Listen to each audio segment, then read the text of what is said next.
Hello and welcome to day 2 of our YouTube challenge. Our topic today is what led me to do MLM, also known as network marketing. To do that, I need to tell a little story that leads up to that.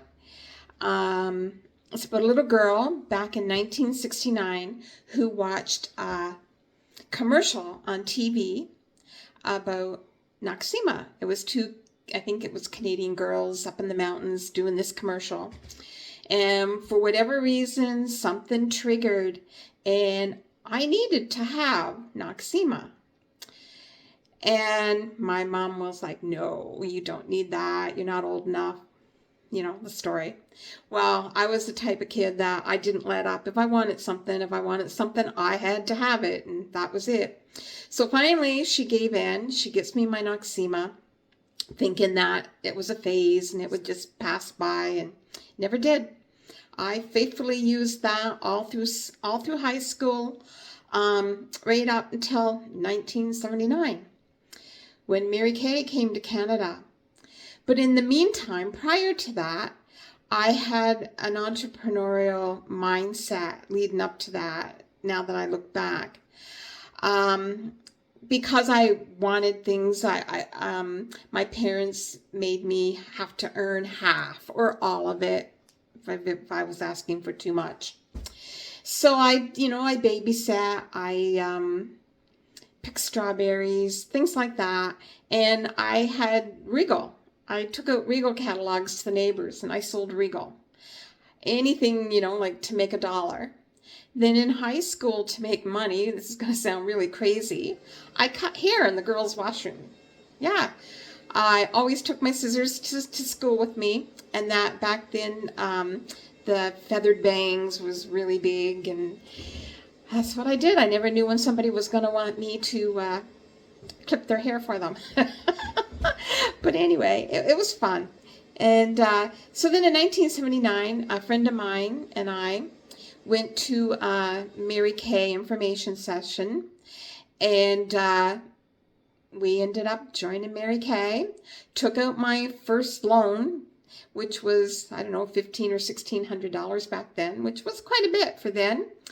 And you had to carry stock, like you had to continuously carry stock and do parties and, so you had to give them their product when they were leaving the party. So you had no choice but to carry the stock. It was huge. So anyway, eventually I got out of that, and in time I got married, had my first child, and went off on what they call maternity leave here in Canada. And it was, I think, 17 weeks you had off then, something like that. So I seen this ad in the paper for kids' books. I think it was Child's Play. They were beautiful books, had puppets and everything in them, like interactive and really, really nice. So I did that, and I was doing these book parties while I was off on my maternity leave. And God, the kids had beautiful books. I ended up with all the books, made money with it, of course. And a little while after that, I went back to work.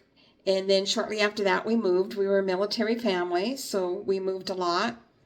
And then that move, I didn't do anything. I had 2 more babies, so I didn't work, didn't have anything on the side or anything like that. So I think we were there for like 3 years. Then we moved again. And that move, I went back to college and did a PCA so that I could work in a nursing home while I didn't have to have a babysitter for my kids, because I had this thing that I wanted to be the one who raised them. So I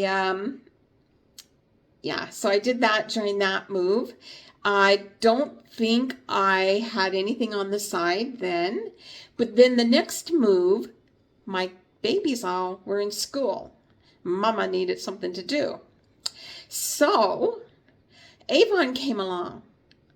And I was given they gave you territories back then. I started out with 10 catalogs, and I went out on my route, and I put 10 catalogs in the first 10 mailboxes.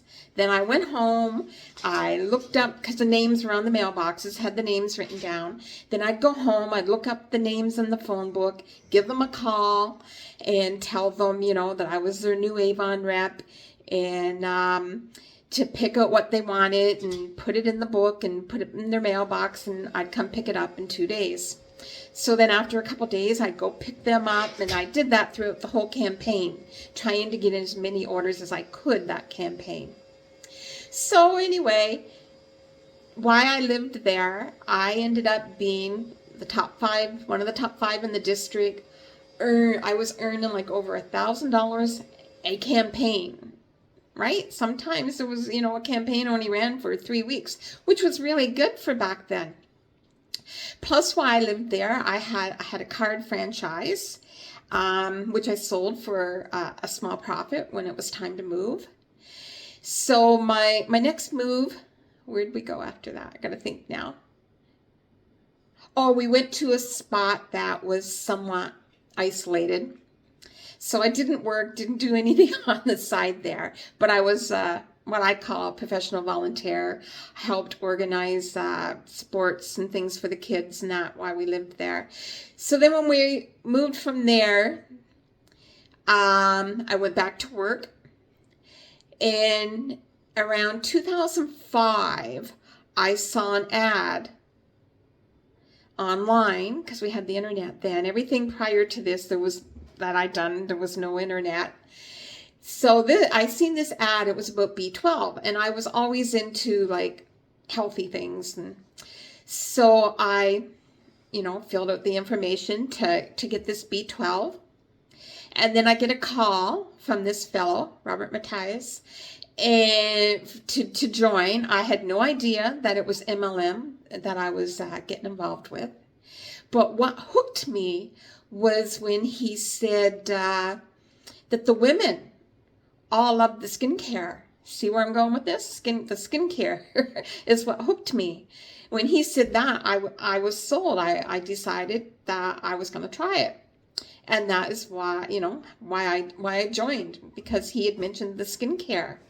Well, long story short, while I was doing this business, it was a health and wellness, I earned my first $5,000 a month online. And I have never worked outside the home since then. I've always had a health and wellness. And most of them have had a skincare line. And yeah, long story short, you know, that's how I got involved into doing this. I think what happened though, I think that the networking bug, the entrepreneurial side mindset, I think that was planted as a seed when I was that little girl watching that Noxzema commercial. There was something that triggered me to give me that that mindset to want to do these types of things. And I was always most content when I'm helping others, and when I was out peddling my goods, which was, you know, a different way of networking back then.